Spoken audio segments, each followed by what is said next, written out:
wabarakatuh. Innal hamdalillah nahmaduhu wa nasta'inuhu wa nastaghfiruh wa na'udzu billahi min syururi anfusina wa min sayyiati a'malina. May yahdihillahu fala mudhillalah wa may yudlil fala hadiyalah.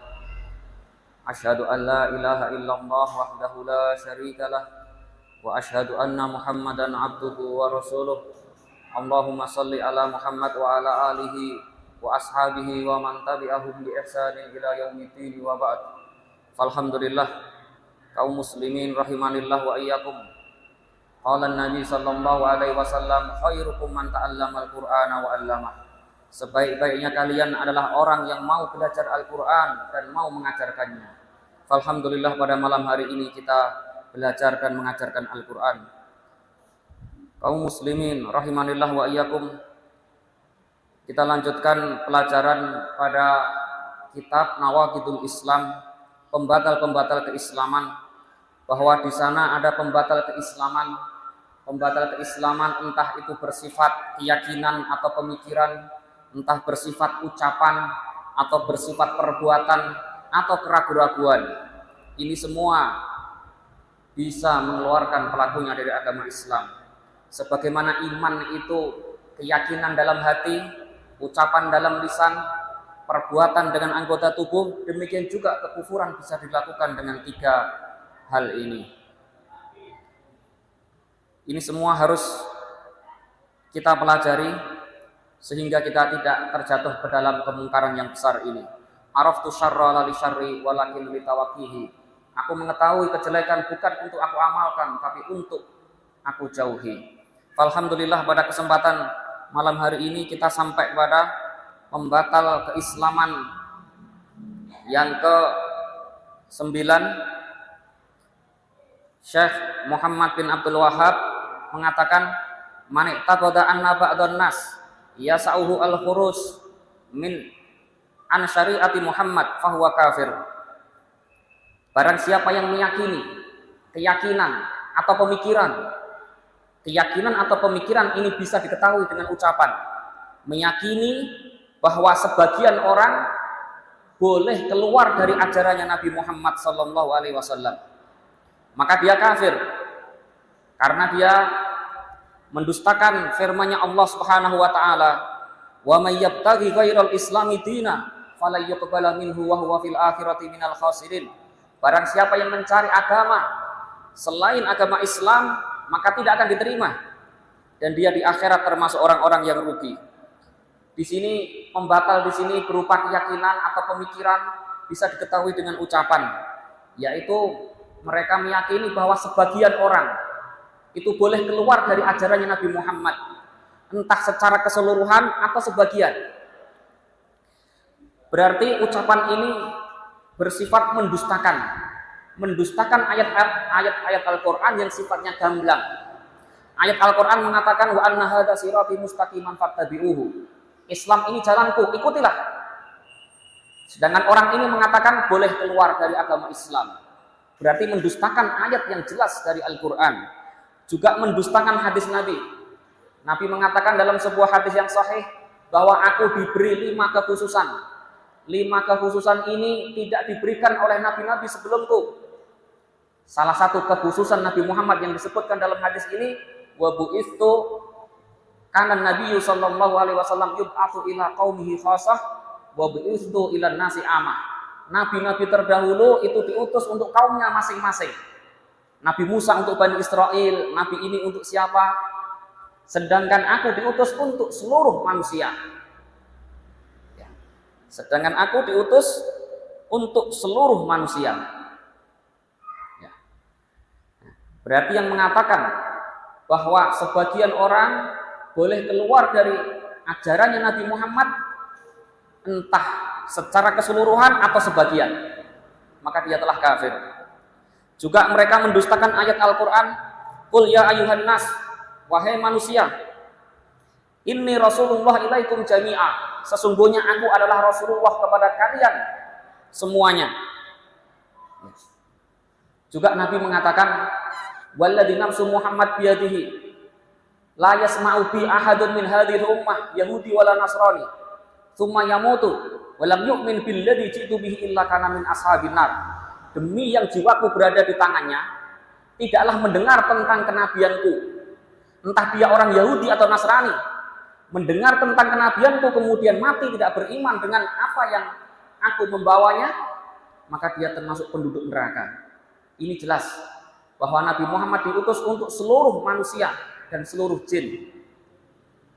Maka perkataan mereka, sebagian orang-orang sufi yang mereka mengatakan bahwa sebagian orang boleh keluar dari syariat Nabi Muhammad.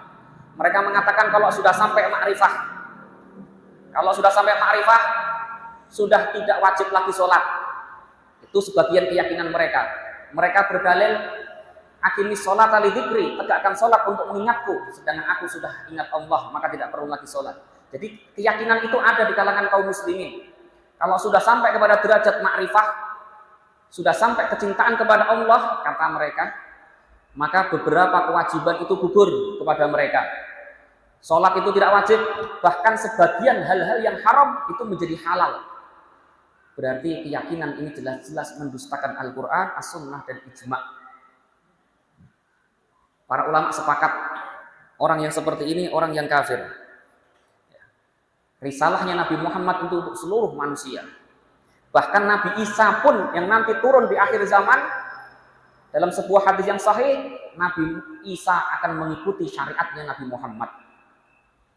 Nabi Muhammad juga pernah mengatakan, seandainya Musa itu hidup, dia harus mengikutiku. Tidak boleh ada yang keluar dari ajarannya Nabi Muhammad. Sebagaimana keyakinannya sebagian orang-orang sufi. Orang-orang sufi ataupun sebagian orang sufi mereka berdalil dengan kisahnya Nabi Musa dengan Khidir. Khidir keluar dari syariatnya Nabi Musa. Khidir membunuh anak kecil, kemudian melubangi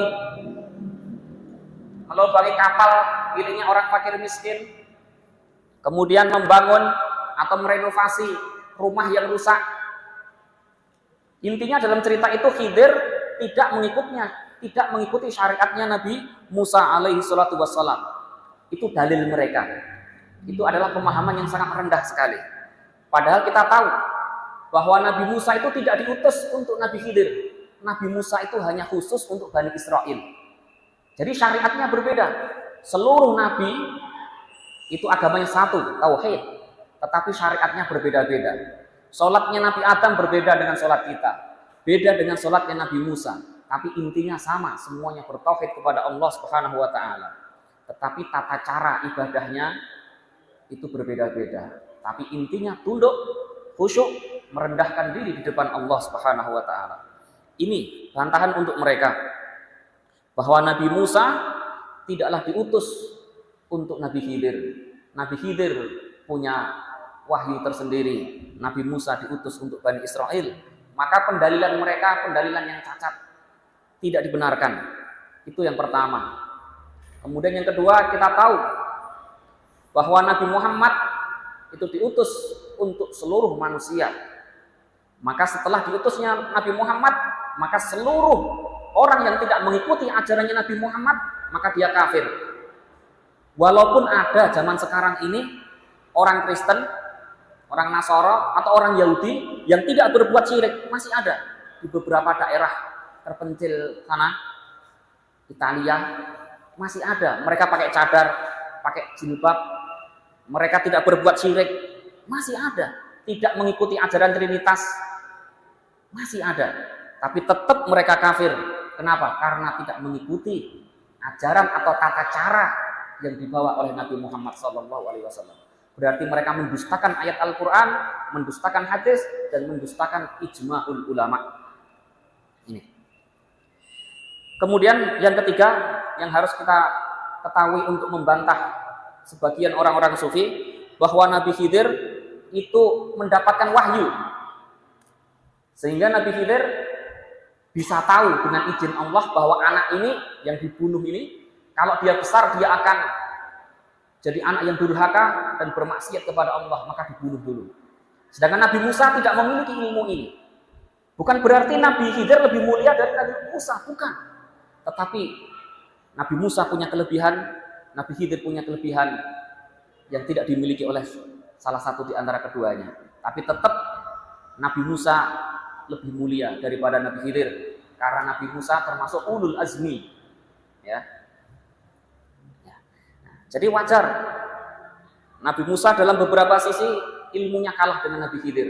Allah memang berkehendak seperti itu. Ini semua untuk ujian. Ini. Orang sufi, mereka ada yang mengatakan kami tidak perlu lagi syariat. Syariat itu untuk orang awam. Sedangkan kami langsung mengambil ajaran dari Allah Subhanahu wa taala. Katanya lewat ilmu laduni atau lewat hati. Bisikan-bisikan yang ada dalam hati mereka amalkan seolah-olah ini adalah dari Allah Subhanahu wa taala. Ini masih ada di kalangan umat yang mengaku Islam seperti itu. Mereka juga mengambil ajaran kadang dari mimpi.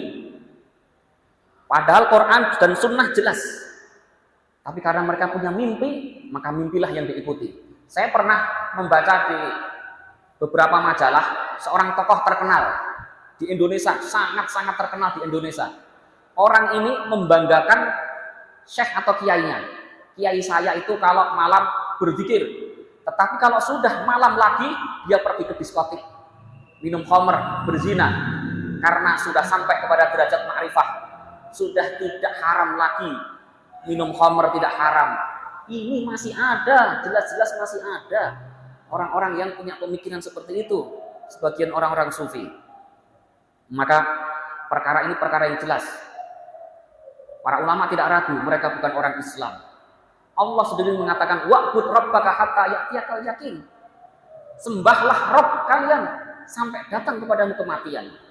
Kalau dalam Islam, semakin imannya kuat, maka semakin ibadahnya kuat.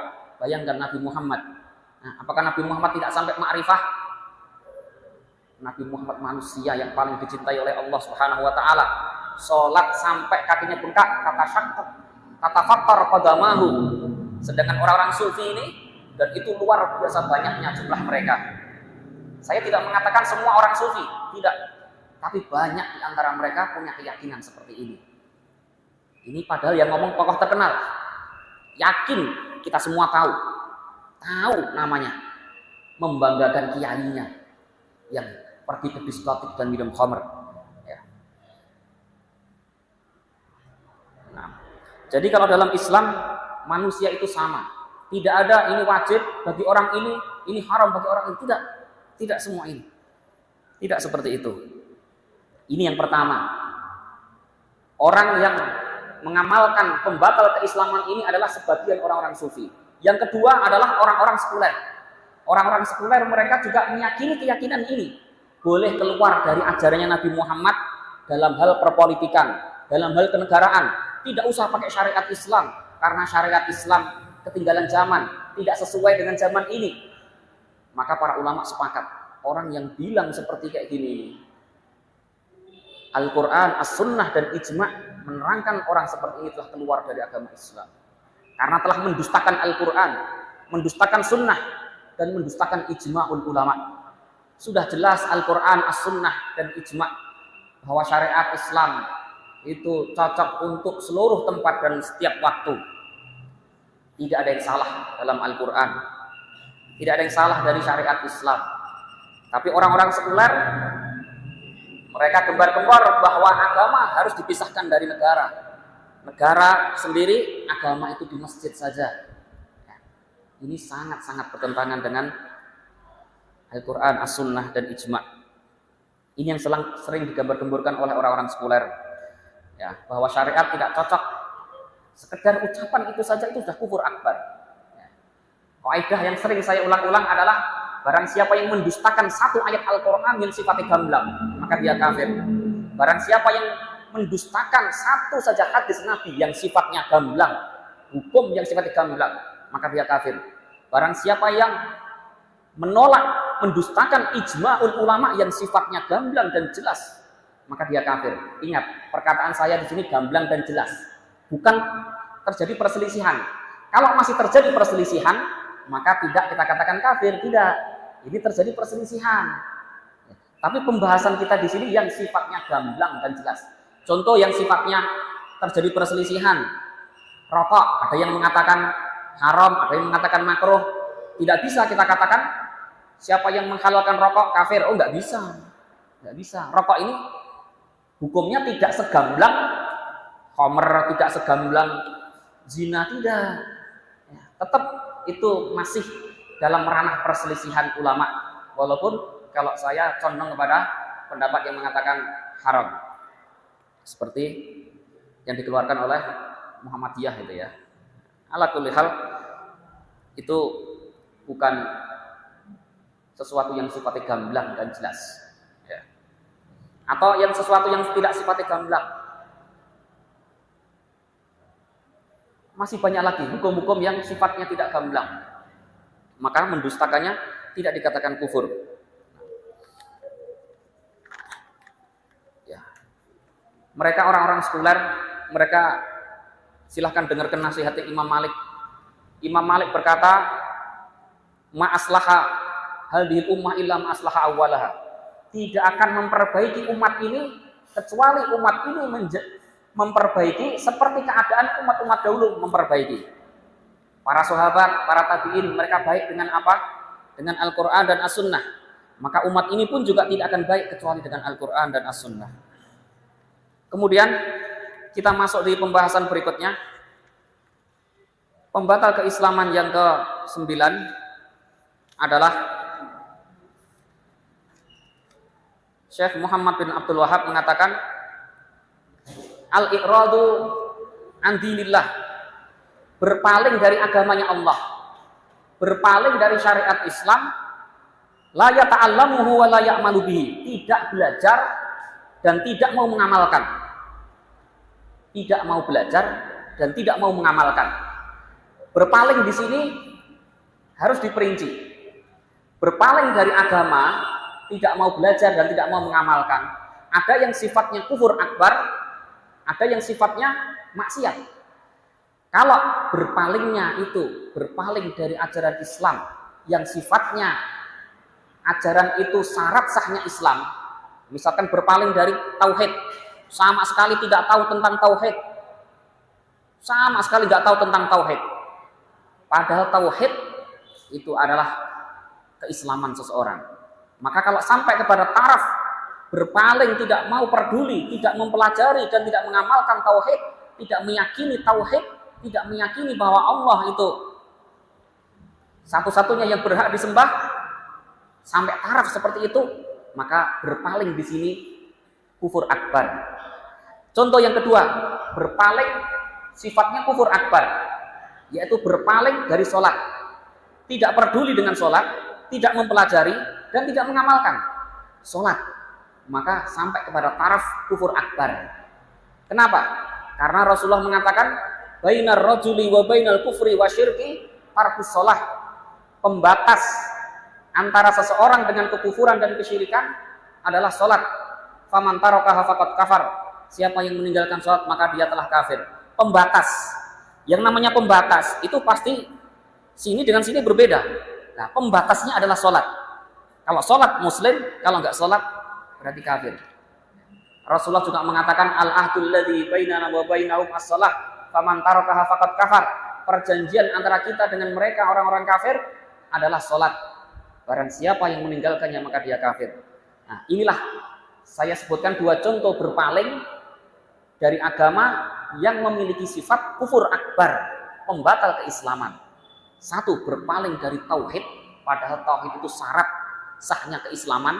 Yang dimaksud adalah tidak peduli dengan syahadat, nggak tahu apa itu tauhid, sama sekali tidak mengesahkan Allah, tidak peduli dengan Allah. Ini sampai taraf kufur akbar. Yang kedua, tentang sholat, nggak peduli sholat, tidak belajar dan tidak mengamalkan. Ini kufur akbar yang mengeluarkan pelakunya dari agama Islam. Al-Imam Ibnu Qayyim menerangkan dalam kitabnya Hukmu Tarikis Shalah, kurang lebih ada 20 dalil yang menunjukkan bahwa orang yang meninggalkan sholat itu kafir.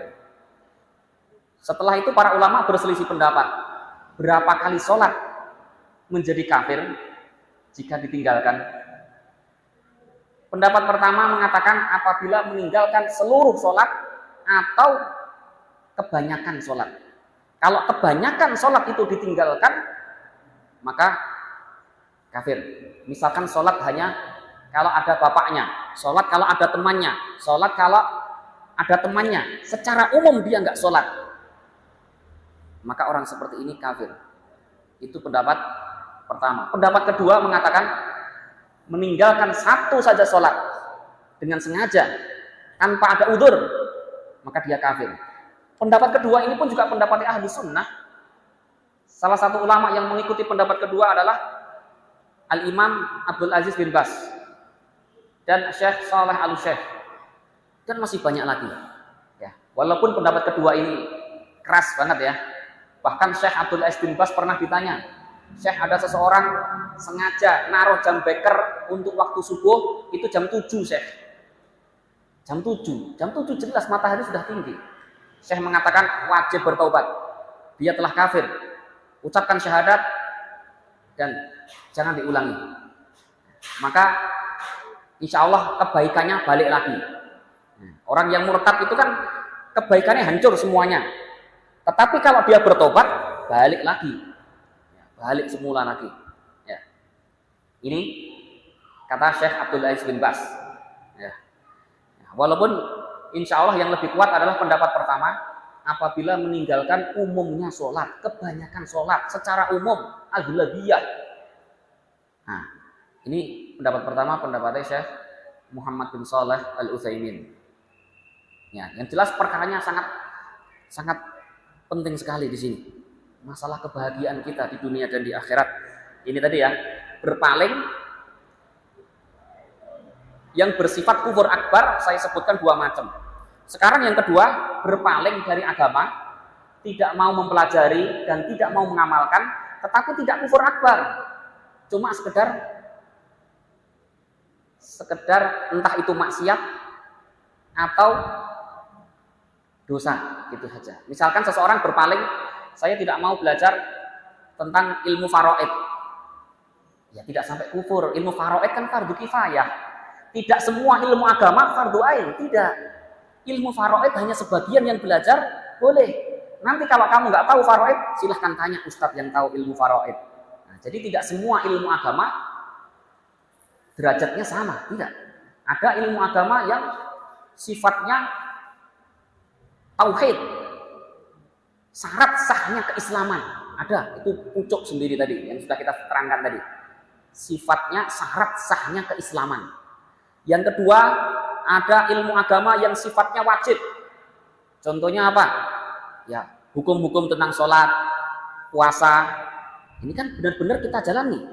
Orang yang sudah punya uang wajib belajar tentang haji karena sudah mendaftarkan haji, harus tahu halal haram. Ini hukumnya wajib, walaupun tidak mesti sampai lengkap dalil-dalilnya, yang penting kamu tahu.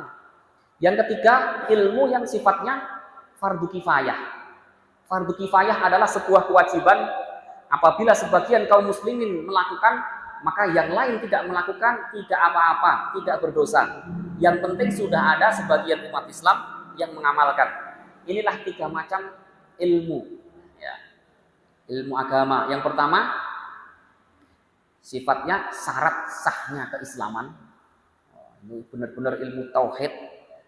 Ilmu tauhid maksudnya, ilmu tauhid yang saya maksud di sini adalah benar-benar kamu tahu siapa Allah. Itu. Bukan ilmu tauhid yang sifatnya detail sekali ya, tidak ya. Tidak. Karena ilmu tauhid itu kan banyak. Sebagian ilmu tauhid itu sifatnya syarat sahnya keislaman, ada sebagiannya sifatnya wajib, ada sebagiannya di bawahnya lagi. Ya. Nah, ini. Jadi ilmu faraid, ilmu nahwu, ilmu usul fikih itu ilmu agama, tapi hukumnya fardu kifayah. Kalau sudah ada kaum muslimin yang melakukan, maka yang lain tidak belajar tidak apa-apa, tidak berdosa. Tetapi kalau semuanya tidak ada yang belajar, maka semuanya berdosa. Ya.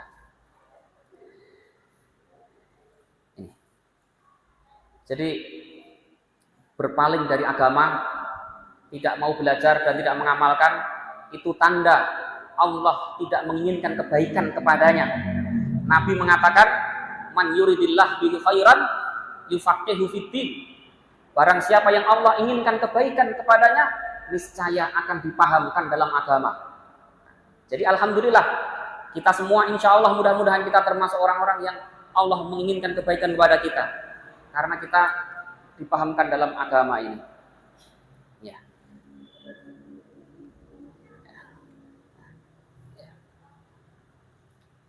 Itu tadi. Jadi Syekh Muhammad bin Abdul Wahab menyebutkan berpaling dari agama, pembatal keislaman. Saya sebutkan 2 itu tadi. Kemudian perlu kita ketahui bahwa ahlu sunnah itu membedakan antara takfir, mengkafirkan yang sifatnya umum dengan mengkafirkan yang sifatnya khusus. Kalau mengkafirkan yang sifatnya umum itu mudah. Maksudnya mudah bagaimana? Siapa yang berkata ini, maka dia kafir.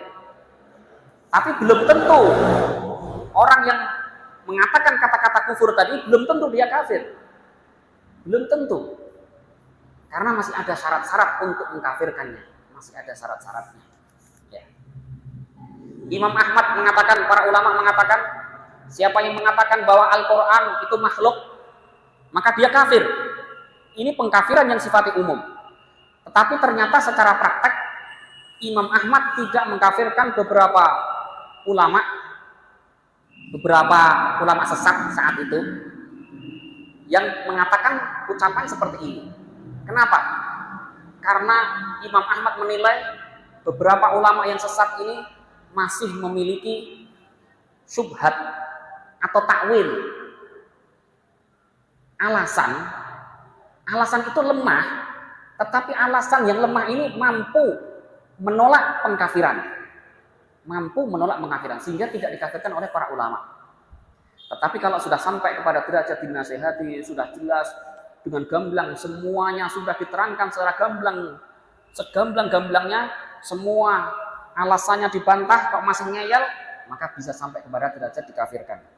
Jadi ada yang namanya takfir, pengkafiran yang sifatnya umum, ada pengkafiran yang sifatnya khusus.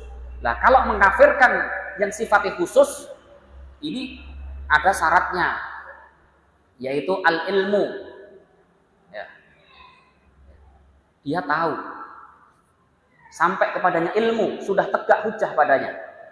Tapi perlu kita ketahui, para ulama membagi permasalahan ini menjadi 2. Permasalahan yang pertama itu permasalahan yang sifatnya zahirah, gamblang.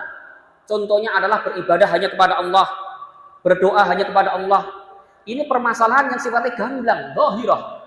Maka barang siapa yang berdoa kepada selain Allah, langsung dia bisa dikatakan kafir.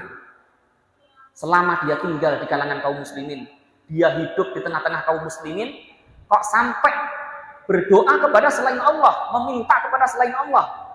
Walaupun belum kita nasihati, kita bisa langsung mengatakan orang ini kafir. Selama dia tinggal bersama kaum muslimin, selama di daerahnya ada orang-orang yang paham tauhid, kenapa kamu nggak paham? Berarti menunjukkan kamu tidak mau belajar agama sungguh-sungguh.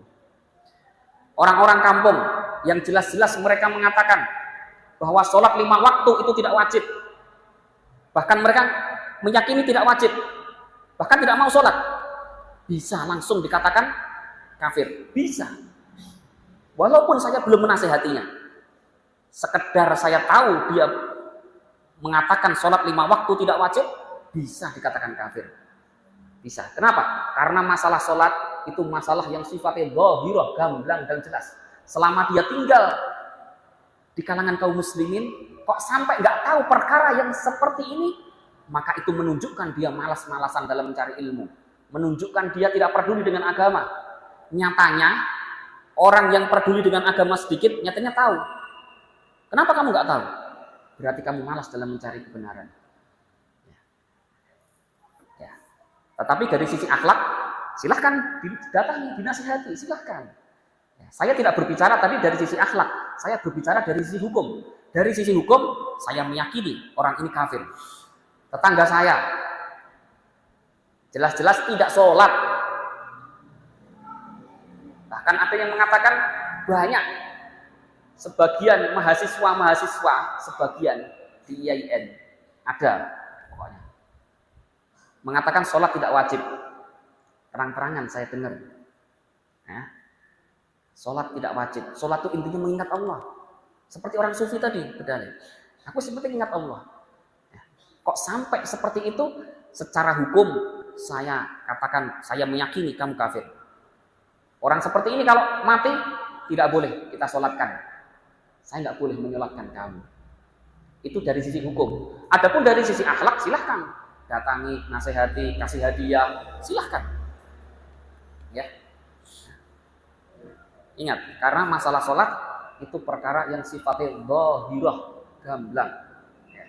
Kecuali kalau orang itu tinggalnya di daerah pelosok, tidak ada ilmu, tidak ada ustadz, tidak ada radio, tidak ada TV, benar-benar pelosok, kemudian dia melakukan kufur akbar atau syirik besar, maka dalam kondisi seperti ini masih ada celah untuk kita katakan dimaafkan.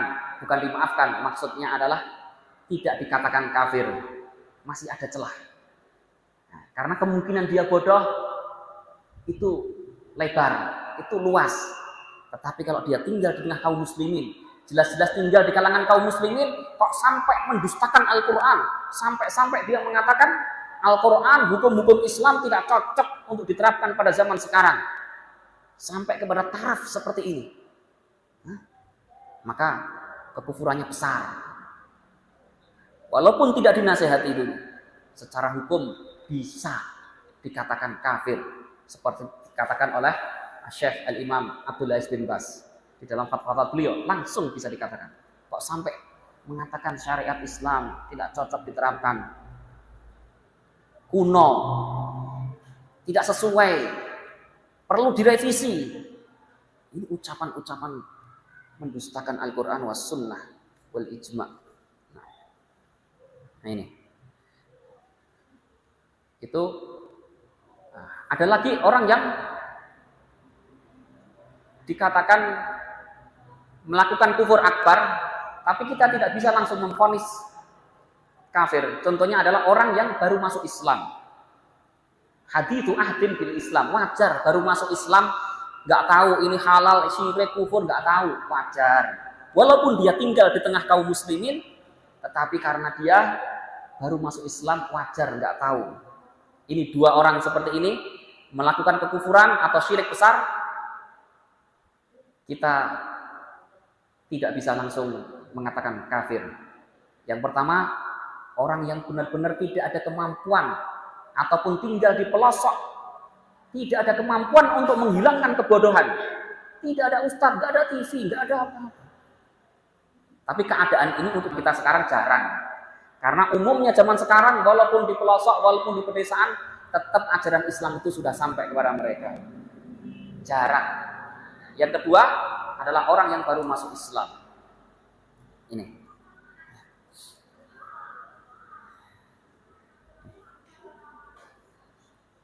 Jadi menghukumi hukum yang sifatnya umum dengan khusus itu berbeda. Salah satu penghalang untuk dikafirkan adalah at-ta'wil atau syubhat. Ta'wil itu apa? Ta'wil itu alasan, dalil, walaupun itu lemah. Tetapi kalau ta'wilnya di sini ta'wil yang memiliki kekuatan, maka tidak bisa dikafirkan. Tetapi kalau ta'wilnya itu lemah, contoh ta'wilnya lemah gini ya. Orang Syiah mengatakan idbahu baqarah, sembelihlah sapi ini. Sapi ini ditafsirkan adalah Aisyah. Lah, tafsiran mereka atau takwil mereka, sapi di sini dalam ayat ini kok diartikan Aisyah, bunuhlah Aisyah, istrinya Nabi. Ini takwil ini apakah memiliki kekuatan dari syariat? Tidak. Apakah memiliki kekuatan dari sisi akal? Tidak. Apakah memiliki kekuatan dari sisi bahasa? Tidak. Tidak ada kekuatan dari tiga sisi ini. Maka takwilnya orang Syiah tidak berharga sama sekali. Orang Syiah yang mengatakan bahwa Baqarah di sini Aisyah, langsung kita katakan kamu kafir. Kamu punya dalil? Iya, kamu punya dalil. Dalilmu ayat Al-Quran. Tapi takwilmu, tafsiranmu, itu tafsir yang sama sekali tidak ada kekuatan. Entah dari sisi syariat, dari sisi akal, ataupun dari sisi bahasa. Nggak ada kekuatannya sama sekali. Tidak ada. Ya. Maka Para ulama sepakat takwilnya orang-orang Syiah itu sama saja dengan mendustakan ayat Al-Quran dan hadis Nabi. Berbeda dengan takwilnya para ulama Ahlus Sunnah wal Jamaah. Contoh takwil yang tidak berharga lagi. Orang Syiah mengatakan tawaf. Ayat Al-Quran fal yattawafu tawaf. Tawaf mereka tafsirkan atau takwilkan adalah keliling di kuburannya kiai mereka. Apakah dari sisi bahasa punya kekuatan? Tidak. Dari sisi syariat enggak, akal tidak. Maka takwilnya mereka itu sama saja dengan mendustakan ayat Al-Quran, mendustakan hadis dan mendustakan ijma. Ya. Sehingga para ulama tetap mengkafirkan mereka. Tetapi contoh takwil yang memiliki kekuatan, contohnya tadi, sebagian ulama yang salah mengatakan Al-Quran itu makhluk. Ini perkataan secara umum, siapa yang mengatakan Al-Quran makhluk, dia kafir, betul. Tetapi secara praktek, takfir muayyan per individu, ternyata Imam Ahmad tidak mengkafirkan orang-orang yang ngomong seperti ini. Kenapa? Karena mereka punya alasan, punya dalil, walaupun lemah, iya lemah. Tapi kelemahan itu masih ada sedikit kekuatan, sehingga kekuatan ini menghalangi untuk dikafirkannya mereka. Tapi tidak menghalangi untuk kita katakan mereka sesat. Ya, tidak menghalangi. Takwilnya mereka tidak menghalangi kita untuk mengatakan mereka sesat, tapi menghalangi untuk kita katakan sebagai orang kafir. Itu. Ya. Ini. Contoh takwil yang kuat lagi. Takwil itu tafsir. Ya. Pernah suatu ketika Usamah berperang. Kemudian orang kafir ini sudah nggak berdaya, tinggal pedang sudah di atasnya.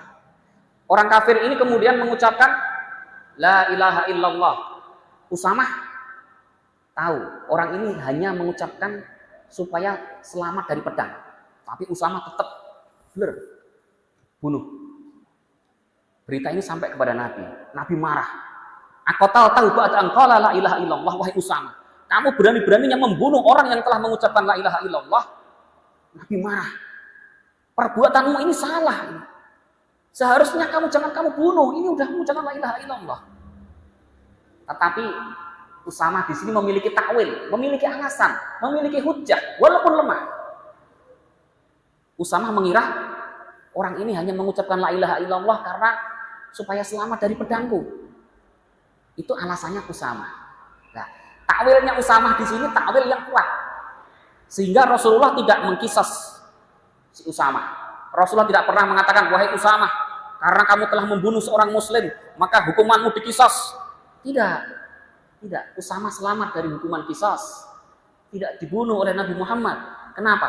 Karena Usamah ketika membunuh orang kafir tadi memiliki takwil atau syubhat atau alasan. Walaupun alasannya salah, iya, tetapi alasannya Usamah sedikit memiliki kekuatan. Kekuatan ini menghalangi Nabi Muhammad untuk menegakkan kisas kepada Usamah. Karena kekuatannya ada. Entah dari sisi syariat punya kekuatan, dari sisi akal punya kekuatan. Berbeda dengan takwilnya orang Syiah Rafidhah.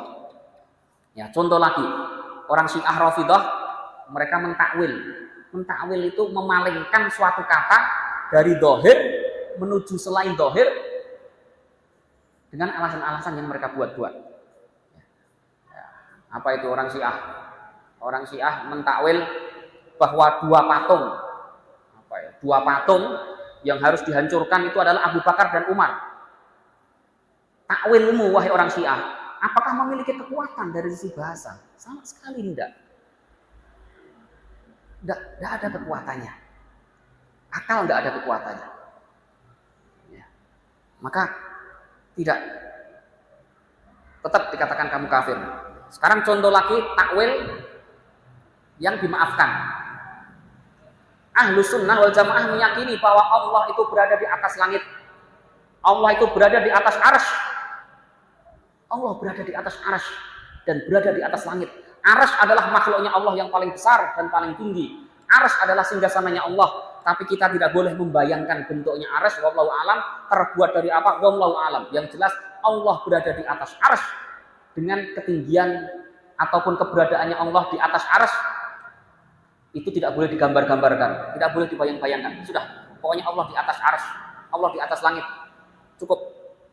Tetapi ada sebagian ulama Asy'ari, mereka mengatakan tidak boleh mengatakan Allah berada di atas, tidak boleh. Ulama Asy'ari mengatakan tidak boleh bagi kita mengatakan Allah berada di kanan saya, di kiri saya, bawah saya, atas saya. Arah yang 6 itu tidak boleh dikatakan untuk Allah. Itu ulama Asy'ari. Apakah para ulama ahlu sunnah mengkafirkan ulama Asy'ari? Tidak mengkafirkan. Kenapa? Karena perkataan mereka ini memiliki syubhat, memiliki takwil. Takwil mereka memiliki kekuatan, sehingga takwil mereka menghalangi kita untuk mengkafirkan mereka. Cukup kita katakan mereka salah.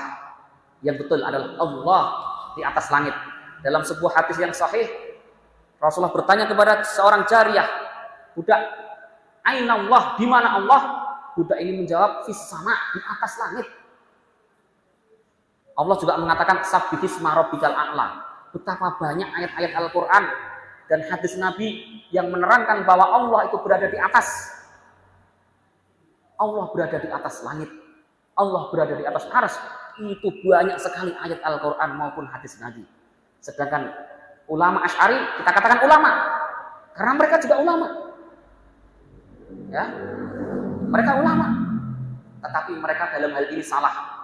Karena mereka mengatakan yang mereka sering dengar-dengarkan, tidak boleh mengatakan Allah berada di kanan saya, tidak boleh mengatakan Allah di kiri saya, di depan saya, di belakang saya, di bawah saya, atas saya. Itu perkataan orang Asy'ari. Cukup kita katakan salah. Tapi tidak sampai para ulama mengkafirkan mereka. Karena takwilnya memiliki kekuatan yang lumayan. Tetap salah tapi. Ya. Nah ini. Jadi pembahasan saya ini intinya apa tadi? Bahwa tidak semua orang yang mengucapkan kata-kata kafir, kufur, itu otomatis pasti dia kafir. Tidak secara otomatis. Ada syaratnya, yaitu ilmu. Walaupun ini tadi ada perincian. Masalah yang sifatnya tauhid, masalah yang sifatnya dhahirah, masalah yang sifatnya gamblang, orang yang mengamalkan kekufuran dalam masalah yang sifatnya gamblang dan jelas, maka secara asal langsung bisa dikafirkan selama dia tinggal di kalangan kaum muslimin. Ya, jelas-jelas saya ulangi lagi. Ya, jelas-jelas kalau ada orang di daerah kita ini jelas-jelas meminta kepada orang yang sudah mati. Padahal berdoa ini permasalahan yang gamblang dan jelas. Kok sampai-sampai seperti itu langsung bisa diyakini orang ini kafir. Ya. Itu tadi.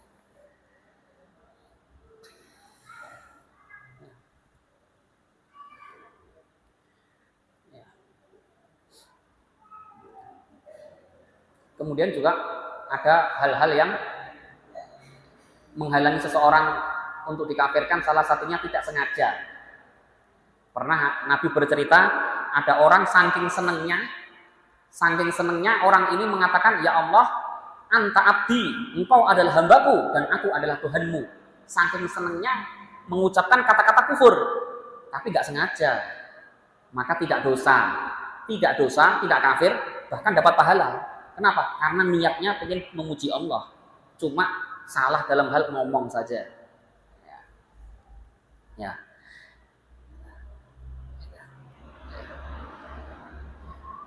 Saya kira cukup itu ya. Mungkin ada pertanyaan? Sudah. Oke.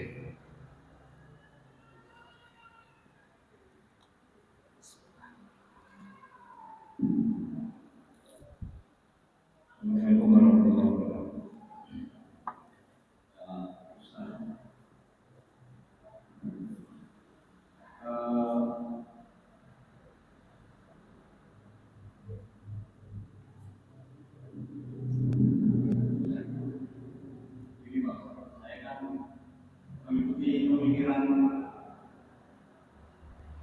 pengamatan dua dan bebas konten dan lain-lain. Terus tapi saya juga mengikuti asaliat yang tadi yang terkait dengan adanya adalah dari tentang sholat peninggalan sholat akhir dan mau mencari komparasi dengan yang saya pahami dari satu hari saya pernah ngaji juga itu di Fathul Bari itu ada cerita ada kisah tentang surat Al-Mulk itu adalah surah Al-Quran yang menjadi pengacar ceritanya. Jadi ada orang fasik itu di Islam, tapi banyak dosanya, namanya. Tapi orang fasik itu menggemari selalu melaporkan dan menyenangnya dan melaporkan surat Al-Mulk di mahkamah akhirat. Ceritanya di kitab itu ketika dia mau diberikan neraka itu kamu kuat. Kalau kamu membantah orang yang mencintai surat kamu, aku juga sakit. Jadi malaikat yang mau menyesal itu. Kalau kamu menyakiti orang yang mencintai saya juga sakit. Padahal aku ayat dalam aturan dari makanya di mahkamah akhirat dia menentangkan. Biasanya banyak, tapi dia senang Allah. Dia selalu membaca Al-Quran. Kayak kita mengetahui dalam Al-Rahman, ayat 28. Orang akan punya Allah ini. Orang ada lagi yang membuat saya juga panas itu tujuan jenengan menceritakan kisah itu tujuannya ingin membantah yang mengkafirkan orang yang meninggalkan sholat. Yang lebih paham untuk apa? Untuk saya pemahaman pada kamu. Ada lagi yang disebut takok. Di takok itu kan lembaran amalan kita yang catatan nama kita. Tadi di takok itu saya katanya begini. Ada orang fasik, orang fasik itu orang Islam yang banyak gurunya, namanya baiknya. Nah, di kapal itu keburukannya benar. Jelas banyak, mulai dari ujung kaki sampai ke urusan catatannya buruk semua. Nah, ketika catatan baiknya dibuka, mungkin ada slogan kertas atau kecil dibandingkan yang diterima.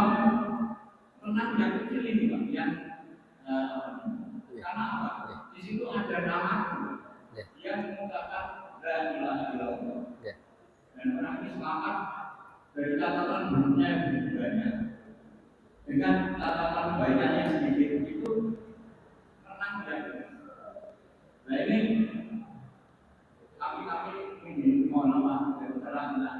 Oke. Jadi dua kisah itu tadi itu ceritanya orang yang banyak berbuat maksiat.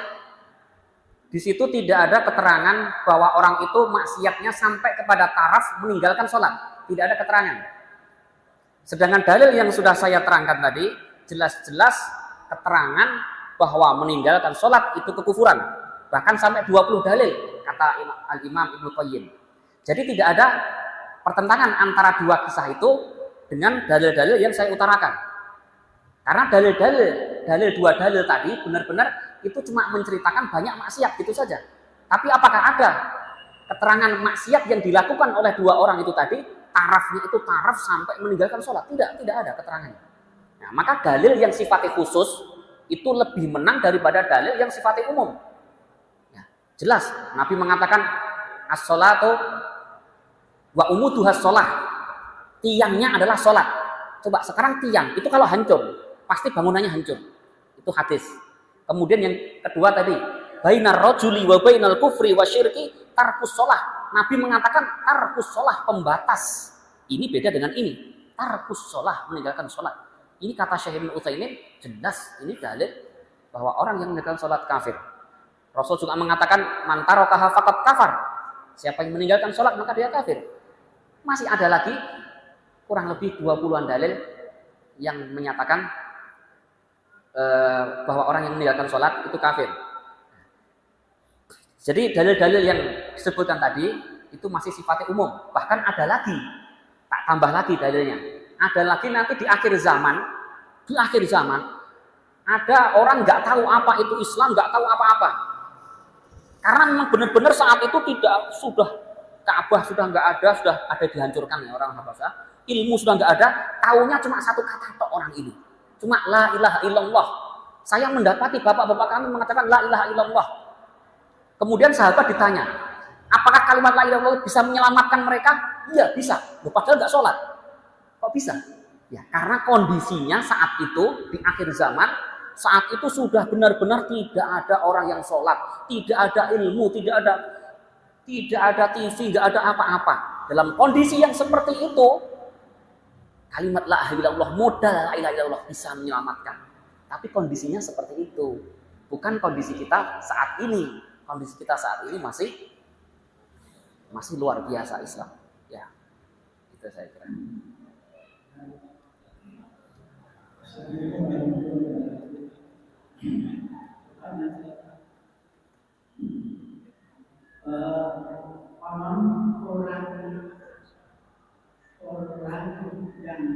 orang Islam yang mengangkat kaum Islam sebagai pemimpin, maka orang tersebut tidak kafir.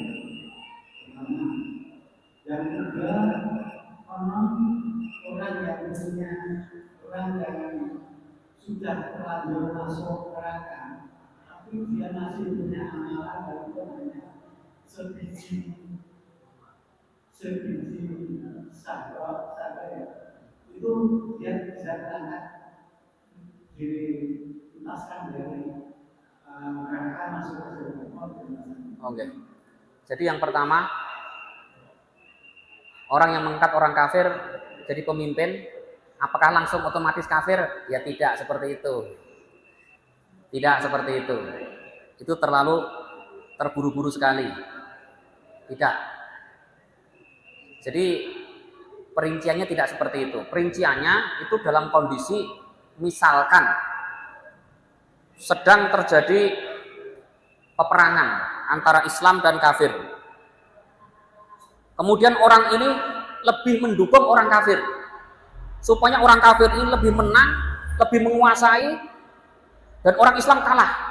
Dalam kondisi yang sampai seperti taraf itu bisa kita katakan sampai kafir. Tapi kalau cuma sekedar memilih orang kafir sebagai pemimpin, ini belum cukup. Masih ada syubhat, masih banyak alasan. Betul, salah, iya salah. Kita katakan salah, iya salah. Seharusnya kamu pilih orang muslim, tetapi tidak sampai kepada derajat kufur akbar, tidak sampai. Tidak ada dalil yang sharih langsung otomatis kafir, tidak ada. Jadi tetap secara asal tetap muslim, kita katakan salah, gitu aja. Kemudian pertanyaan yang kedua, memang benar, nanti akan keluar dari neraka orang yang di hatinya sedikit ada keimanan. Ini masih sifatnya umum. Ini para ulama mengatakan, Syekh Ibnu Utsaimin mengatakan, sekarang kalau orang itu sudah tidak sholat, itu sama saja di hatinya tidak ada iman. Kenapa? Karena sholat itu adalah sesuatu yang paling penting dalam agama ini. Sekarang, apakah di hatinya ada iman? Itu seberat apa? Apakah sampai taraf, ada keterangan sampai taraf meninggalkan sholat? Apa ada keterangan seperti itu? Tidak ada. Jadi dalam hadis itu tidak ada keterangan bahwa orang yang selamat dari neraka karena iman yang sedikit, tarafnya sampai meninggalkan sholat. Belum ada keterangan seperti itu. Cuma dikatakan imannya sedikit tapi bisa menyelamatkan. Nah, para ulama mengatakan orang yang tidak sholat itu tidak memiliki sedikit pun dari keimanan. Karena yang namanya iman, kata-kata iman itu harus ada konsekuensinya. Konsekuensi dari keimanan itu adalah pengamalan. Kalau cuma sekedar mengetahui, pengetahuan, ini nggak cukup. Iblis itu tahu Allah satu, Allah esa yang menciptakan langit bumi. Iblis tahu semuanya itu semua. Hanya sekedar akidah, keyakinan itu nggak cukup. Maka iblis wa kana minal kafirin, termasuk orang kafir. Tidak bisa kita katakan iblis di hatinya ada iman. Padahal iblis meyakini betul, iblis meyakini Allah satu, surga neraka ada, malaikat betul. Iblis meyakini ini semua, punya iman. Tapi nggak cukup. Ya. Nah, cukup kita bantah dengan dalil yang sifatnya khusus ini tadi. Rasulullah jelas-jelas pembatas antara seseorang dengan kekufuran itu adalah sholat. Tapi ingat, saya tetap mengakui bahwa masalah meninggalkan sholat, apakah kafir atau tidak, ini tetap ada perselisihan di antara ulama. Betul, saya tetap mengakui. Salah satu mereka ulama, salah satu Imam Syafi'i itu berdalil dengan dalil yang jenengan sampaikan. Ya. Sebagian ulama berpendapat orang yang meninggalkan sholat tidak kafir. Ada Imam Syafi'i contohnya. Salah satunya juga dalilnya disebutnya. Saya tetap mengakui. Ya. Jadi ini termasuk perbedaan pendapat yang wajar. Tetapi semuanya sepakat meninggalkan sholat itu perkara yang besar, itu dosa besar, itu pasti sepakat. Cuma terjadi perbedaan apakah sampai derajat kafir akbar atau tidak. Terjadi perbedaan pendapat. Yang saya ketahui lebih kuat adalah kufur akbar yang mengeluarkan pelakunya dari agama Islam. Tapi tetap saya menghormati pendapat yang lain. Tetap menghormati pendapat Imam Syafi'i. Tetap. Gitu ya. Nah, jadi siapa yang berpendapat orang yang meninggalkan sholat tidak kafir, biasa saja. Itu termasuk pendapat ulama ahli sunnah juga. Gitu. Tetapi saya menyampaikan apa yang saya ketahui lebih kuat, saya sampaikan. Apa yang saya ketahui lebih kuat, saya sampaikan. Ya, bukan berarti ketika saya menyampaikan ini, saya meremehkan pendapat yang lain. Tidak. Tidak. Tetapi ada sesuatu yang disepakati ulama. Yang disepakati ini meyakini kalau sholat 5 waktu atau salah satu dari sholat 5 waktu meyakini tidak wajib. Ini sepakat. Ulama sepakat orang ini kafir. Meyakini atau memiliki pemikiran atau berkata bahwa sholat 5 waktu tidak wajib. Nah, ini sampai kufur akbar, tidak ada perbedaan pendapat. Yang ada perbedaan pendapat itu dalam kondisi orang ini mengakui sholat itu wajib, mengakui saya meninggalkan sholat itu dosa. Ya, dalam kondisi ini, bagaimana kalau orang ini meninggalkan sholat? Ada 2 pendapat. Ya, ada 2 pendapat. Pendapat yang lebih kuat adalah kafir. Tapi ada poin yang pertama jangan dilupakan. Poin yang pertama, orang yang meyakini atau memiliki pemikiran sholat itu tidak wajib, seperti sebagian orang-orang sekuler atau sebagian orang-orang sufi, ini tidak ada perbedaan. Kesalahan mereka terletak di hati. Berarti kesalahan mereka mendustakan Al-Quran, mendustakan sunnah, dan mendustakan ijma. Menantang Allah, sholat 5 waktu. Tetapi kalau orang itu meyakini saya sholat 5 waktu itu wajib, tapi saya nggak sholat ya karena malas saja. Saya karena malas, betul saya dosa, tapi saya malas saja. Nah, orang yang model seperti ini meninggalkan sholatnya apakah kufur akbar atau tidak, beda pendapat. Yang saya kuatkan kafir. Allahu a'lam. Saya kira cukup ya waktunya. Batasannya apa dan masalah dosanya batasannya yang meninggalkan sholat yang keluar dari agama Islam sama tidak? Batasannya apabila meninggalkan kebanyakan sholat secara umum dia tinggalkan maka kafir. Kalau sebagian Masih muslim berarti. Masih muslim. Ya, dosa besar tapi. Ya, tapi yang jelas dia dalam kondisi yang berbahaya sekali. Dia dalam kondisi yang berbahaya sekali.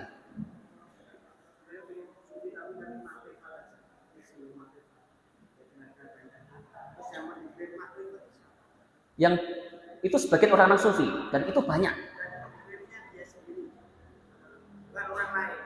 Gimana? Oh ya, bukan. Ya, jadi mereka kalau meyakini karena mereka sudah mendapatkan entah itu dari setan atau siapa, ketenangan atau apa, sampai makrifat.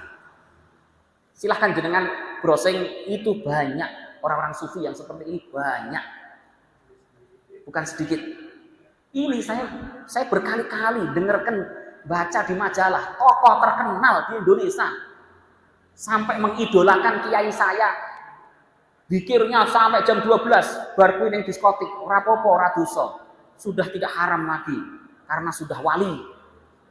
Saya tidak mengatakan semua ya, tapi sebanyak orang-orang sufi yang seperti itu.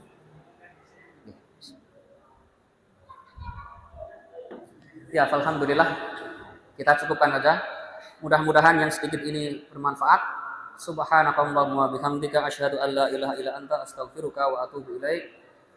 Wa akhiru ta'wana walhamdulillah. Assalamualaikum warahmatullahi wabarakatuh.